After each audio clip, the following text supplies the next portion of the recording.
Hello friends. Jordan Smith Jr. is one of the top high school basketball players in the class of 2026 who hasn't yet committed to a university. And why should Duke commit and bring this recruit to the blue team? Before we begin, subscribe to the channel. The link is in the video description. Just click and subscribe. Let's get to the news. Jordan Smith Jr. currently occupies a rare space in the American high school basketball scene. He's an elite talent from the class of 2026, widely recognized by the top rankings, and yet he's keeping his recruitment process open. In an increasingly fast-paced cycle, where early commitments have become common, Smith's calculated decision draws attention and increases the weight of each program that remains in the running. Within this context, Duke basketball emerges not only as a natural suitor, but as a project that almost organically fits the player's profile, and for that very reason, should treat his signing as a high-impact strategic investment. Smith currently plays at Paulo VI, a program that maintains a historical and consistent connection with Duke. This relationship is not merely symbolic. It is materialized in the recent trajectories of athletes who have followed exactly this path. Jeremy Roach and Trevor Keels went through Paulo VI before joining the Duke team, while Patrick Ngongba II, now an important part of the roster led by John Shire and seen as a potential first-round NBA draft pick, also built a fundamental part of his development there. This history creates an environment of familiarity that reduces risks and facilitates the transition to high-level college basketball.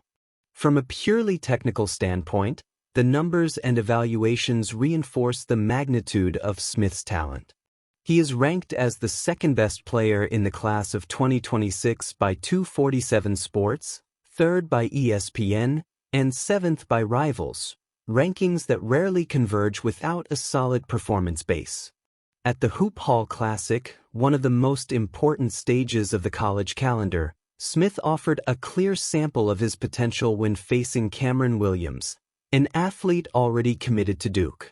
In a balanced and highly competitive duel, Smith finished the game with 34 points, 6 rebounds, and 8 assists, controlling the pace of the game and demonstrating the ability to decide against opponents of the same caliber.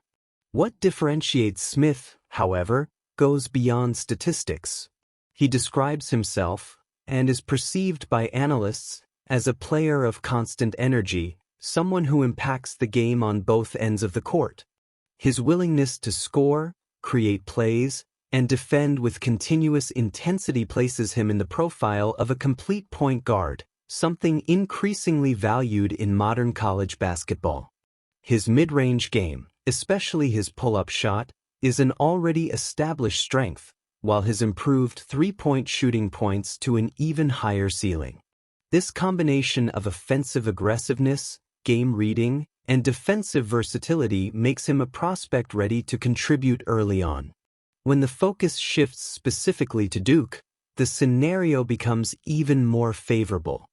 Smith already frequents the campus, knows the environment, and maintains close ties with current roster members like Patrick Ngongba II and Darren Harris.